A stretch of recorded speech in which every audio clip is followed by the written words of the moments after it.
Nice and fresh. At least it's peaceful here.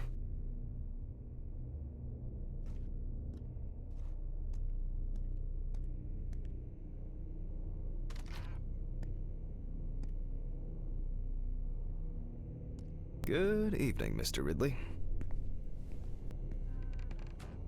Has Stephen delivered the body? Mm-hmm. Did he leave it where he usually does?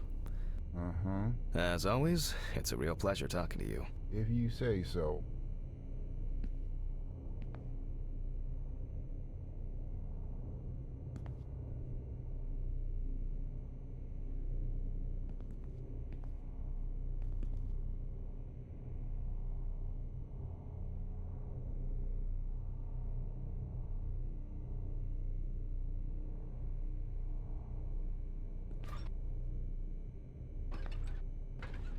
Some corpses have more personality than this guy.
Christ. Who leaves the window open in the middle of November? So I'd better check the answering machine.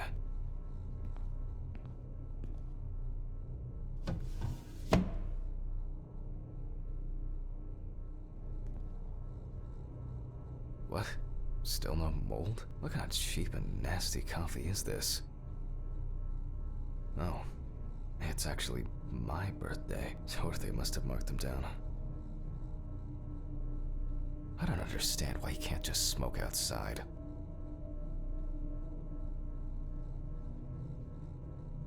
Due to a lack of preparation, this time the lecture will be improvised. Mom always said not to accept sweets from strangers.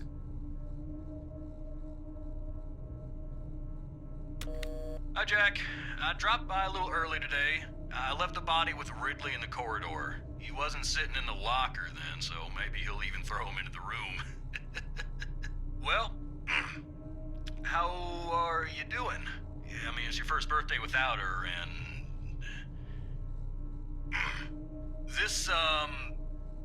I still have a hangover, and you know me, I run to the John like the neighbor's fucking dog. You know, today I slipped on his shit again. That fucking furball. He always has to shit next to my car. Anyway, I can't come over in the evening, but we'll catch up on the weekend, okay? Bye. Fuck. I almost forgot. Charlotte called me this morning. She asked about you, so answer your calls, Jack. This time it's not a reprimand for being late. That's par for the course. I wonder when this clown will learn to look under his feet. Birthday. I actually forgot it was today. Alice baked me muffins like these every birthday. Okay, joke's over. Apron, gloves, and get to work.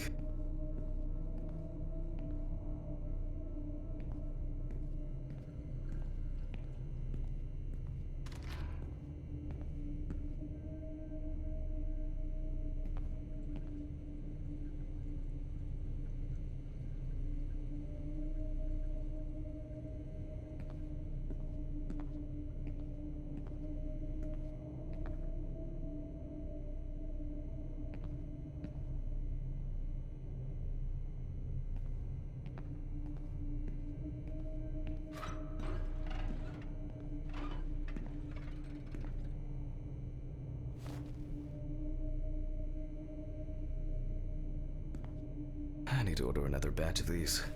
I've got to remember to do that later.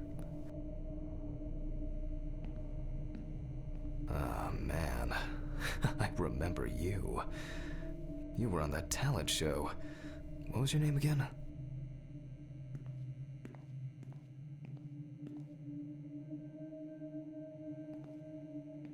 Steven laughs at me for recording everything. He says I have a bigger collection of stuff like this than most of the creeps he's caught. November 21st, 1991. Time, 9:13 p.m. The autopsy is conducted by Jack Handman. Lecture for the Medical University of Missouri. After yesterday's lecture, you should already know the ins and outs, so today we'll be consolidating our knowledge. So, where do I start? That's right, police folder. Scalpel, scissors, syringe, magnifying glass, knife. I guess I forgot to clean the knife.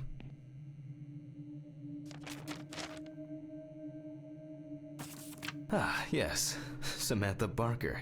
Now I remember. There's probably gonna be a lot of chatter about this. Found in her own apartment by police patrol. Officers were called by a concerned friend of the deceased, who had been unable to contact Barker for several days. During the interrogation, a friend of the deceased admitted that Samantha never got to grips with the sudden fame that came after winning such a high-profile talent show. The deceased was found in her own apartment, in a semi-recumbent position on an armchair. Large quantities of alcohol and empty packets of sleeping pills were also found in the apartment. After her first album became a commercial success, she was hit with a creative drought. She suffered panic attacks and severe sleep problems. Drugs and medication came into play. When questioned, friends admitted that Samantha's last days before losing contact seemed extremely happy and relaxed. She also quit drinking alcohol and mentioned something about rehab. The friend also admits that there was no indication of an impending tragedy. Well, let's see what settled this matter. As you can see, the body is fully clothed. Therefore, before we move on to photographic documentation, we must remove the clothes. This time, we don't have to focus on the clothes too much. However, there are cases where a clothing analysis can lead to the cause of death.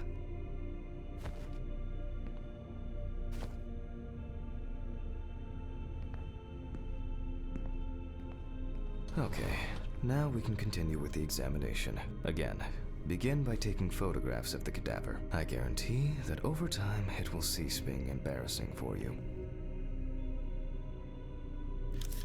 First, we photograph the whole body. And now, any suspicious-looking marks or wounds.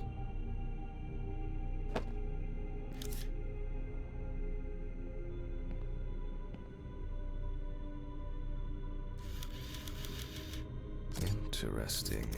Very uneven. We need to investigate this.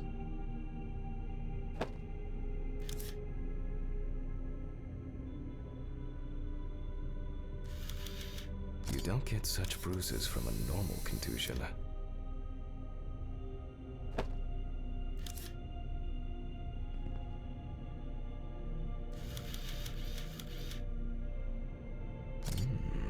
Yes, I've seen this many times.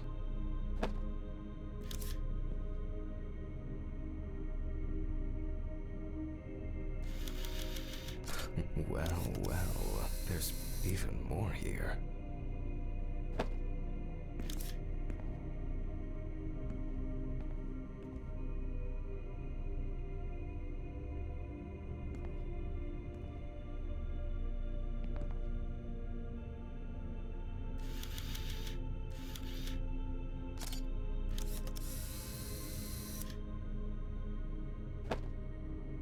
A few we will need to look into here.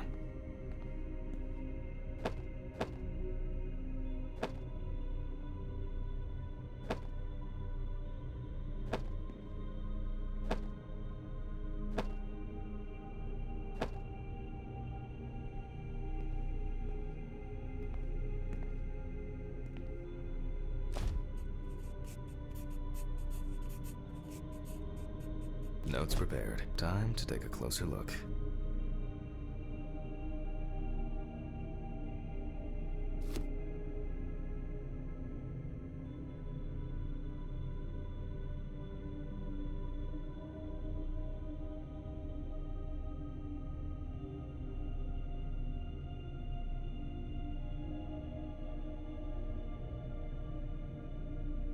Some furrows have imprinted more strongly, others less, as if someone was, undecided. The number of bruises suggests that there may have been some kind of tussle.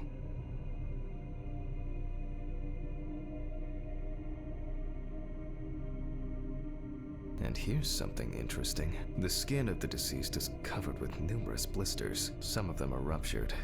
Others still contain fluid residue.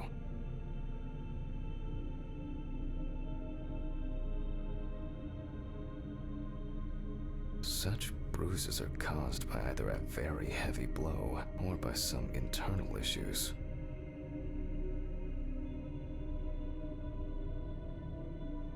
More numerous blisters.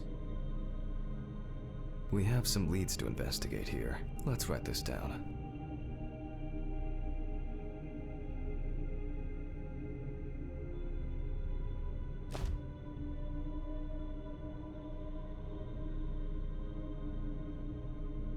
On the neck of the deceased, we can see clear furrows, indicating that strangulation may be the probable cause of death.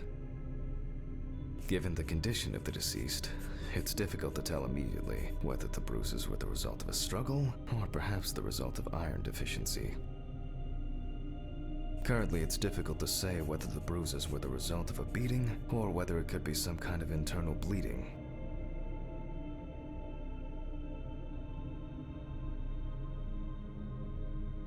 Although it's easier to have abrasions on your feet, but the number and size of the blisters suggests that it's probably a matter of barbiturate poisoning. In general, such blisters usually appear in the case of mechanical abrasions, but due to the place of occurrence, this should be excluded. The most likely cause of such skin changes is the high concentration of barbiturates in the body. A severed spinal cord, trauma to the larynx, or trachea will verify whether the hanging was the final nail in Miss Barker's coffin. Examination with a UV lamp will dispel some doubts. Potential attackers could have left traces. After examining the organs, we can easily verify whether there was internal bleeding or whether the deceased was suffering from something, to be checked in the lab later. I'll add barbiturates to the list of necessary tests. Given the testimony of the victim's friend, I add alcohol poisoning to the list of potential causes of Miss Barker's death. A blood test will no doubt quickly verify that hypothesis. But first I'll check for external traces. For this we use the good old UV lamp.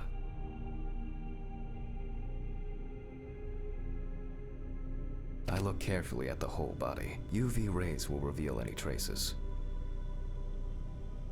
The area around the head is empty. Torso, empty, without marks. The left hand seems to be fine, no marks. Right hand clean. Legs, there's nothing here. Well, nothing to surprise us here. Now gently, we take the deceased by the hand.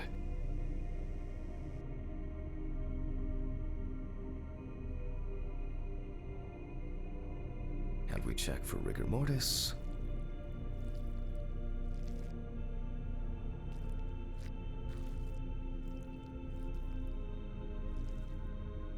Again, the hand falls freely. Since we don't have a definitive lead, we will examine all the key organs one by one.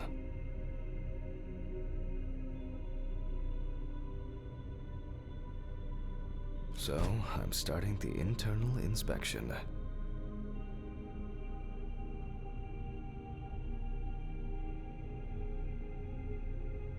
I dissect the skin of the deceased.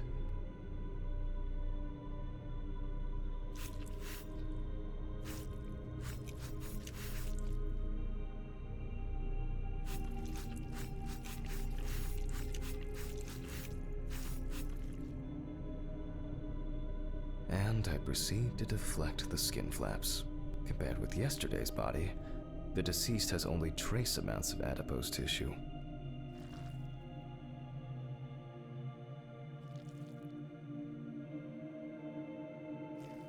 Now for the ribs.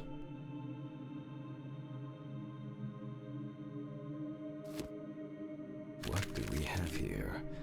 Or rather, what don't we have? There is certainly no sign of internal bleeding.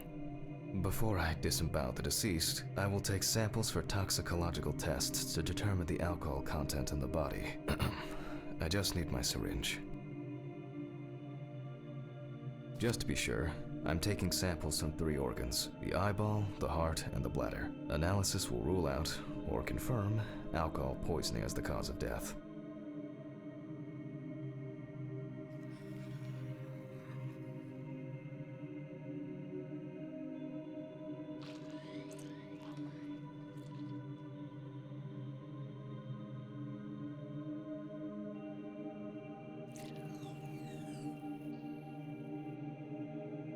I'll transfer these to the centrifuge.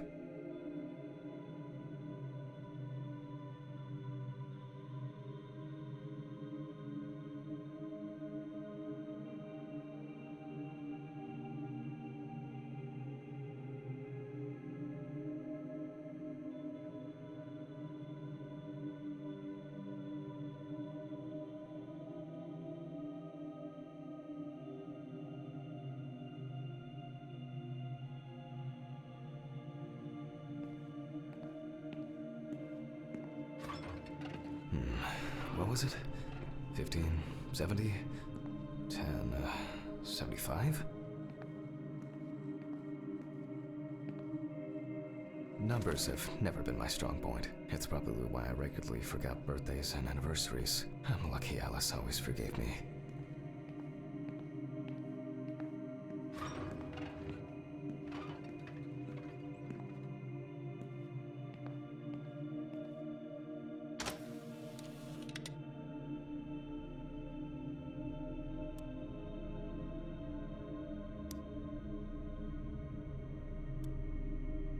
Gently does it with this old thing.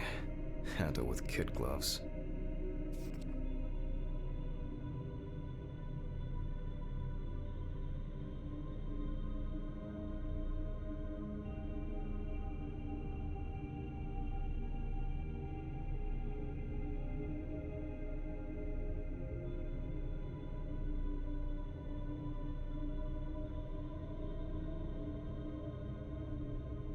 I'm starting the centrifuge. Let's see what results come out.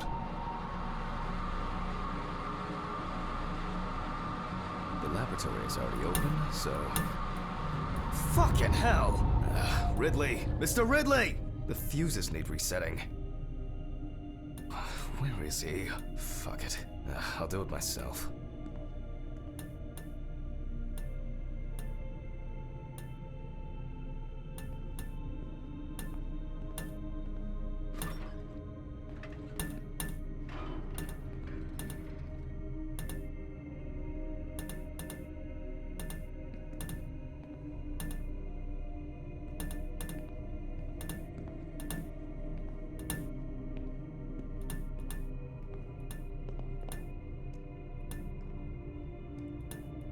First the right, and then the left.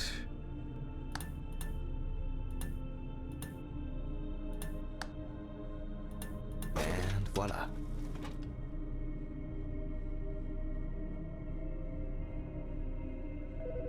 Oh, for fuck's sake. Can't I work in peace?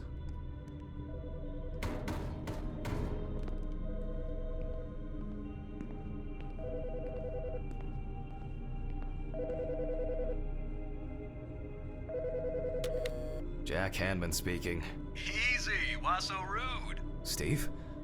Sorry, man. This place is falling apart, and Ridley won't even lift a finger to help.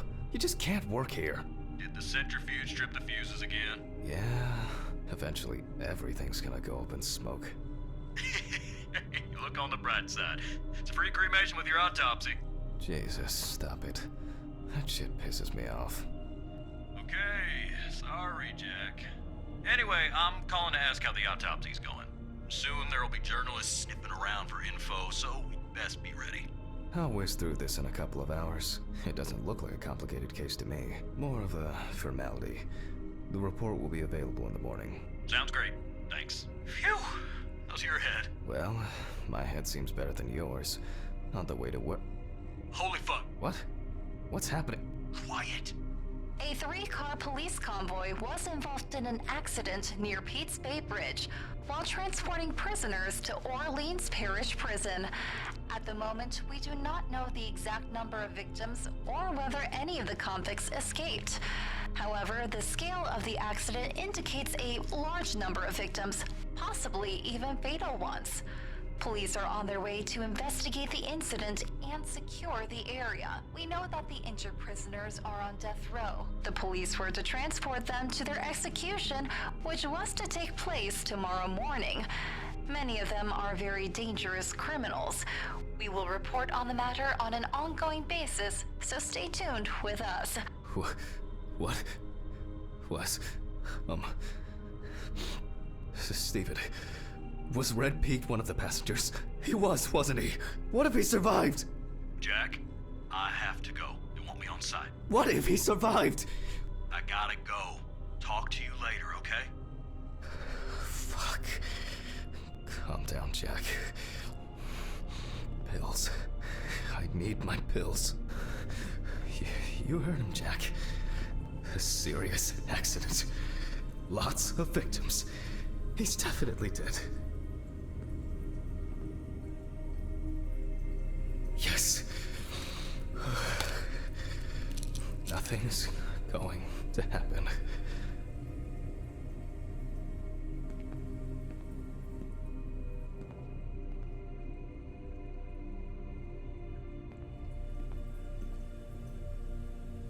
Christ. I've got to get back to work.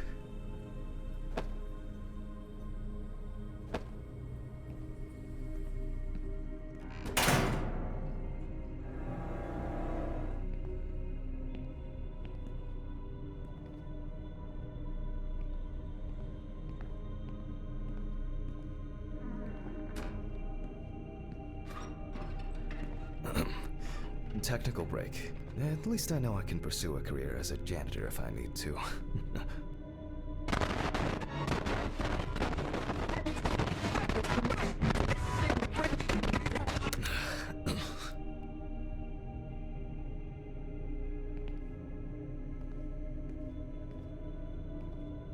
All right, let's see if we were able to get anything out of this piece of crap.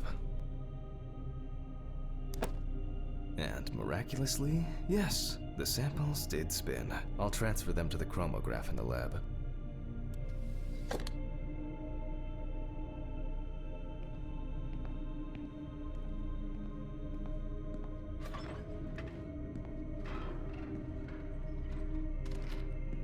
All right, let's load this up. I placed the test tubes in the rack.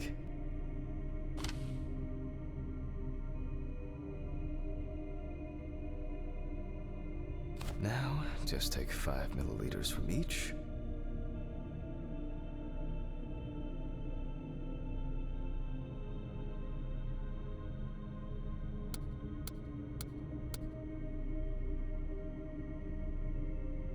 Precisely.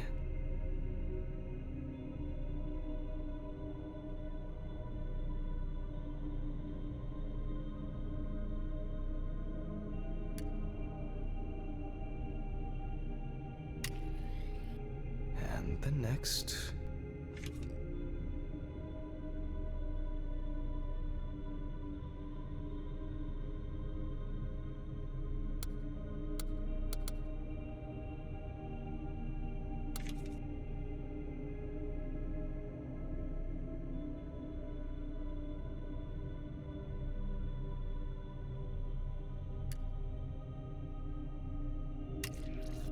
Five more.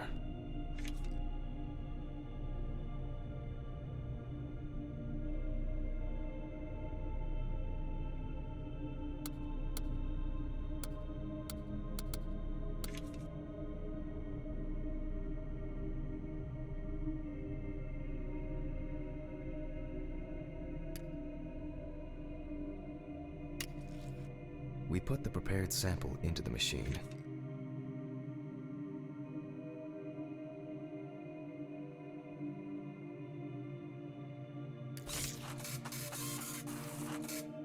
Let's see what we have here.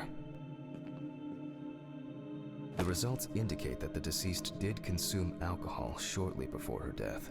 However, this is not an amount that could cause poisoning leading to death, just slight inebriation.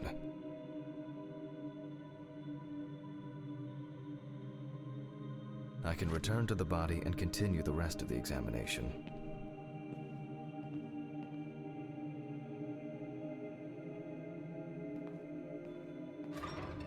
The chromatograph results show that we can eliminate alcohol poisoning from our list of potential causes of death. However, remember that alcohol can affect the functioning of the entire body. It disturbs the heart rhythm, accelerating its rate, and dilutes the blood, which may result in more severe bleeding in the event of an accident. Also remember that alcohol affects the metabolism of drugs in the liver, which I'll now look at in more detail. First, I'll pick up the syringe again.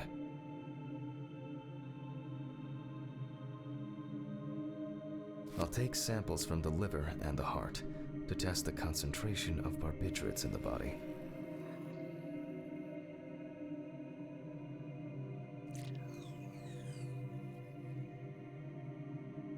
That's enough. I'll do the test later. I'd best not try my luck with the centrifuge right now. Now I remove the liver.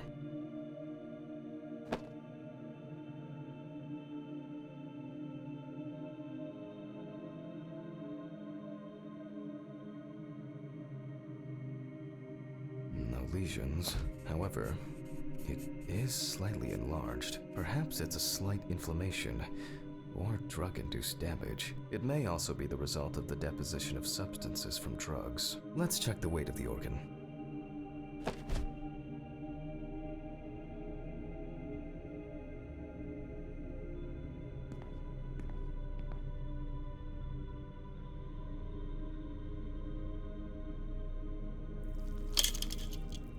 The weight is 1,300 grams. The liver is enlarged.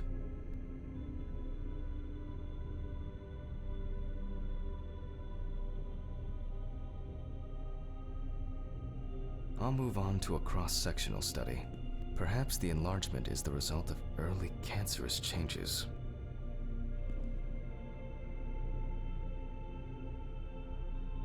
The blade glides through smoothly. I don't feel like I'm encountering any changes with an unusual structure.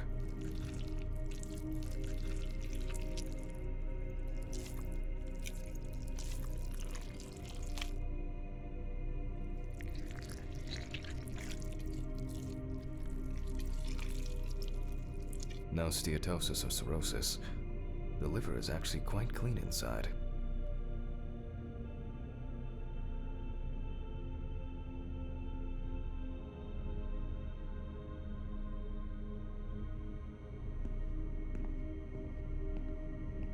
The liver is basically healthy. We already know that the deceased didn't abuse alcohol. The question is, what about drugs or other substances? I move on to the heart.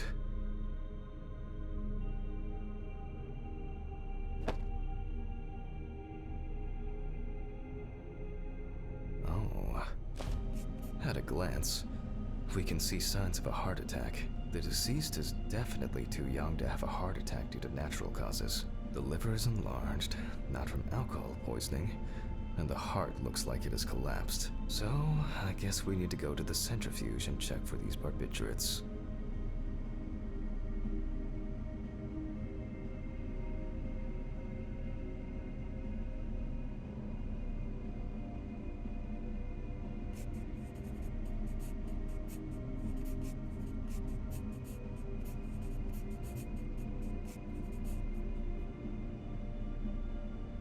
I wonder how she was able to get hold of these drugs. The last time I saw this kind of poisoning was a few years ago. He was a middle-aged guy. He took his medication and forgot about it, so he took another pill. He forgot again and took another one, and another one, until he took the last one. That's why it's better to have amnesic drugs in boxes labeled with the days of the week. This sort of thing rarely happens anymore. Doctors tend to prescribe benzodiazepines. They are safer, but still shouldn't be combined with alcohol.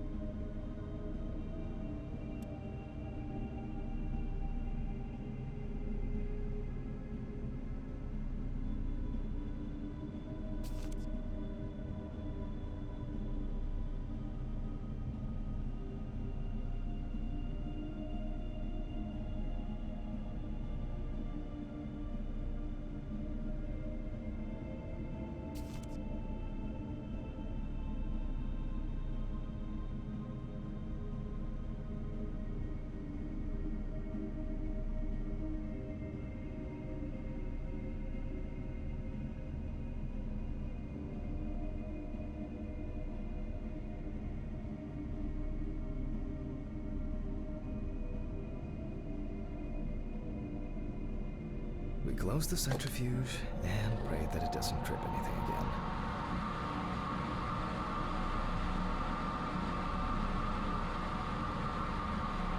It looks like our luck is in.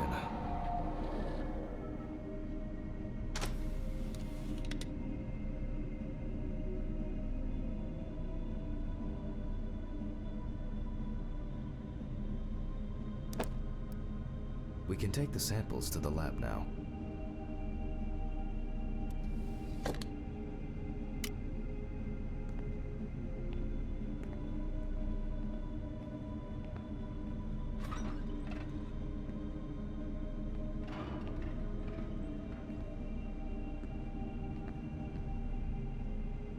Okay, 2 samples this time. 6 milliliters each.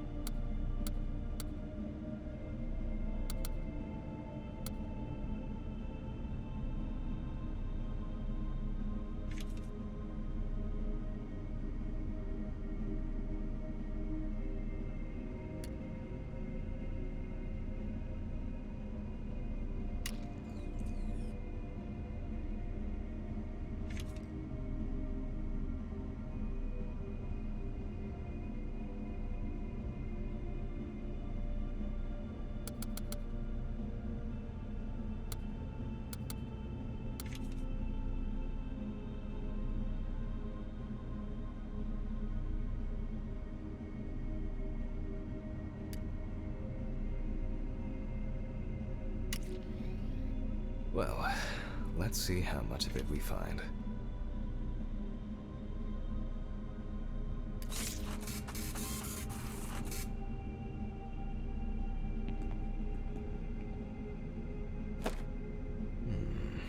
Nothing surprising. Significant amounts of phenobarbital metabolites of hepatic origin. Looks like I'll have to check the contents of the deceased's stomach.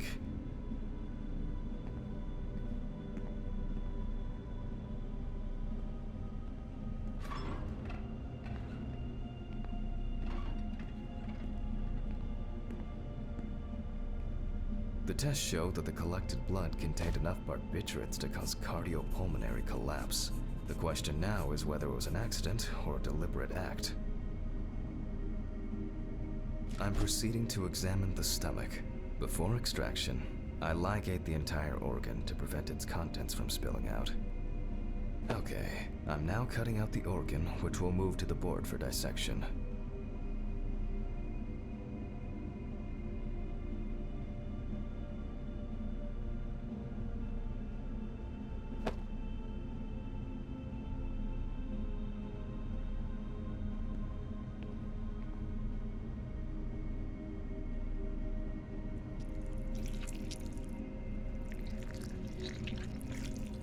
Normally, the stomach and intestines are full of surprises.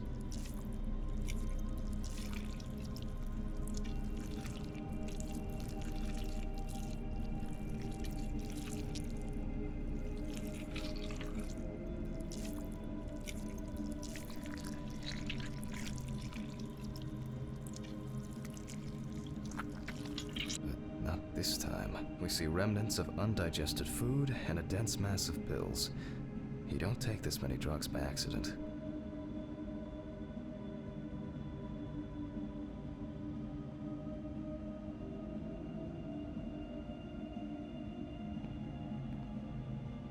Length and width normal.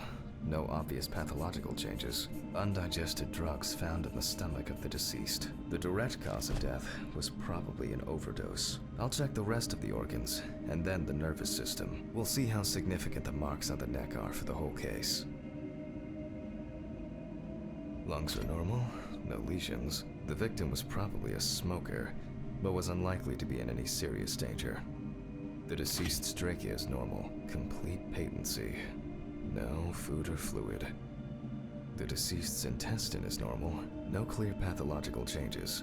Abdominal cavity checked off. We can check the brain.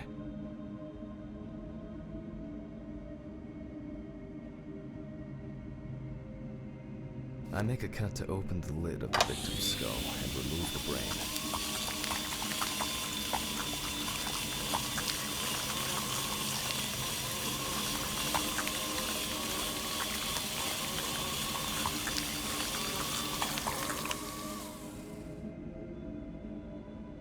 Brain is normal. No obvious lesions. Alright. I need to dissect it on a board.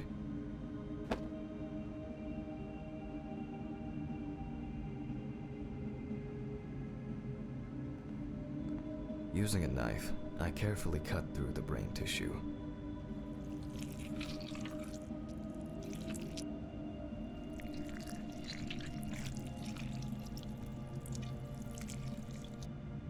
As expected, the deceased's brain is in excellent condition. No discoloration or changes due to hypoxia. There is still the matter of the marks on the neck. They look superficial, but who knows?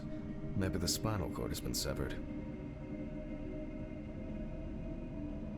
I need goggles and a saber saw. I think the goggles were in the desk drawer. Alice.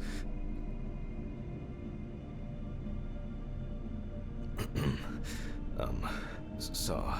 I need saw. Oh. I know. I probably left it in the basement after its last cleaning.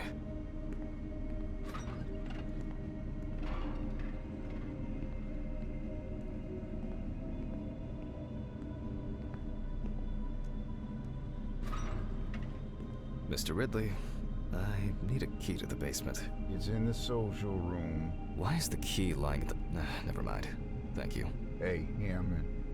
Did you hear about the convoy? Well, maybe you'll get a chance to relive your glory days and catch Red Pete again, huh?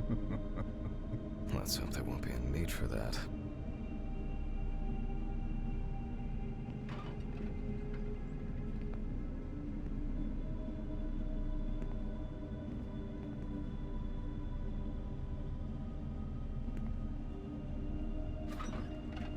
If only he could put that much enthusiasm into his work. I get the feeling that searching through this rubbish is more pathogenic than working with corpses. Please, may this be the last trip.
Why did the prison convoy have to get into an accident?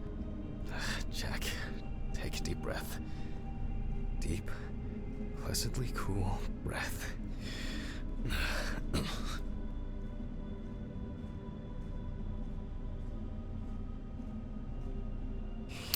finished with the autopsy.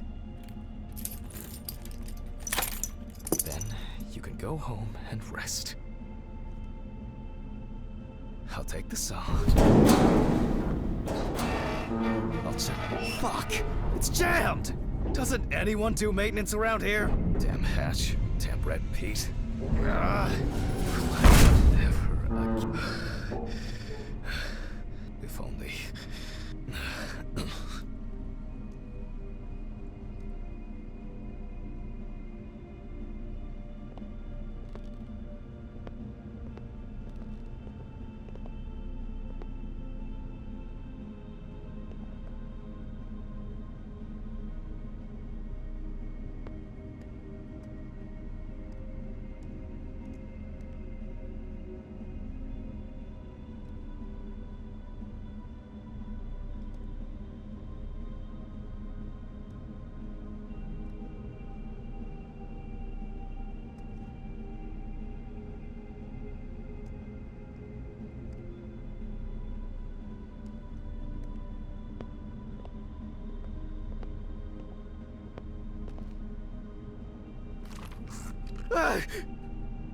Forgot this thing was standing here.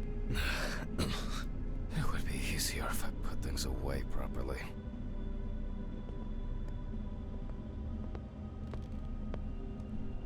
Damn student lectures and their fucking props.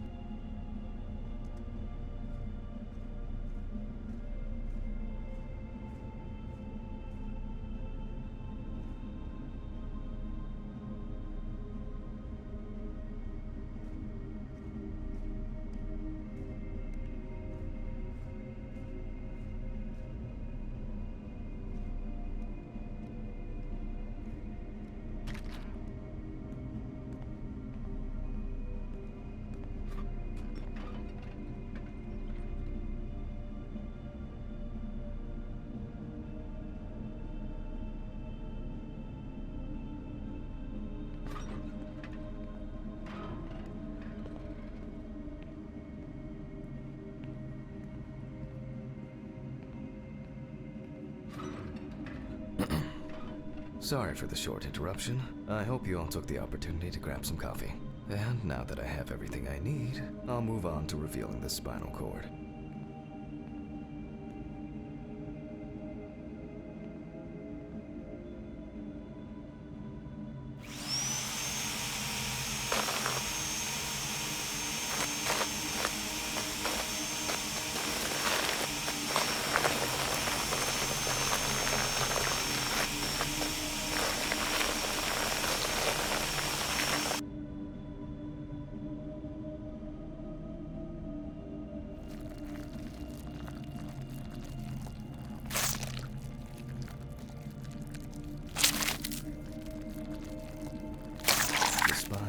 Removed.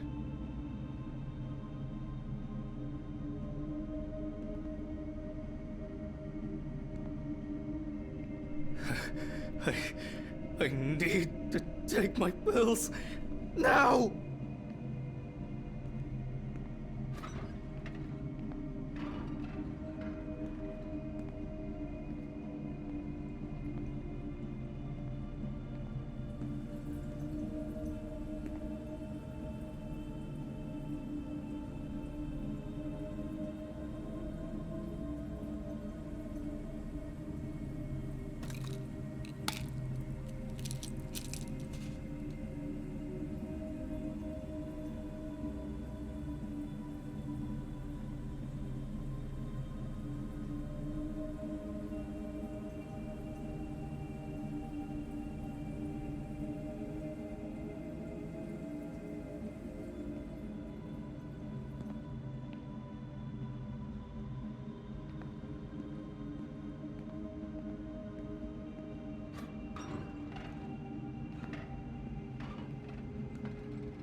I can see that the spinal cord was not severed. This shows that apart from the marks around the neck, hanging didn't negatively affect the condition of the deceased. Ladies and gentlemen, almost over. Now, to sum up and tidy away the body.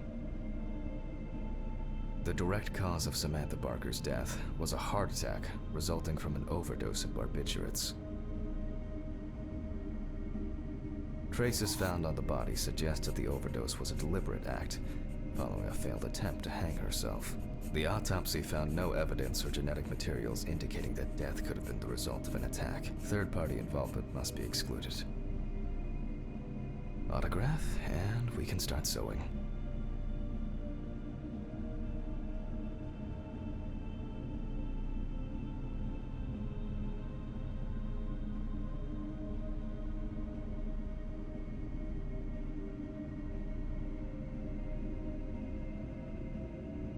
In the 1950s and 1960s, the use of barbiturates for suicide was actually quite common. I think it was most talked about after the death of Marilyn Monroe.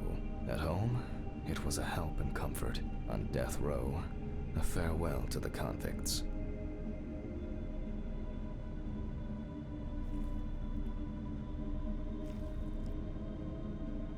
Well, that's the way it goes. It isn't the drug, but the dose that makes the poison.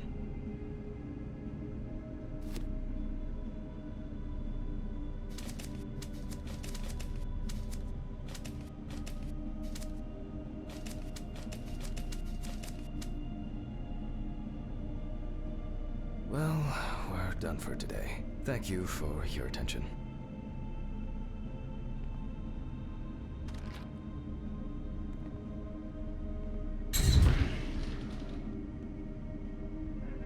Tiring day. I can feel those hunger pains coming on. I guess I'll have to pick something up along the way.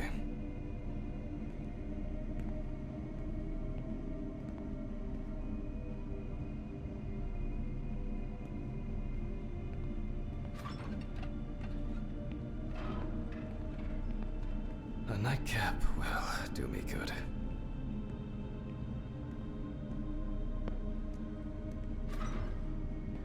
Good night, Mr. Ridley. The police will pick up the body and accompanying documentation in the morning. Sure.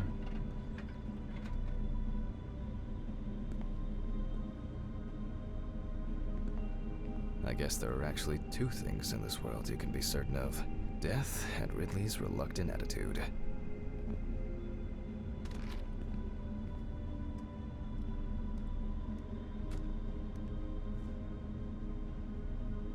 Alright, maybe three things. My whiskey on the rocks when I get home.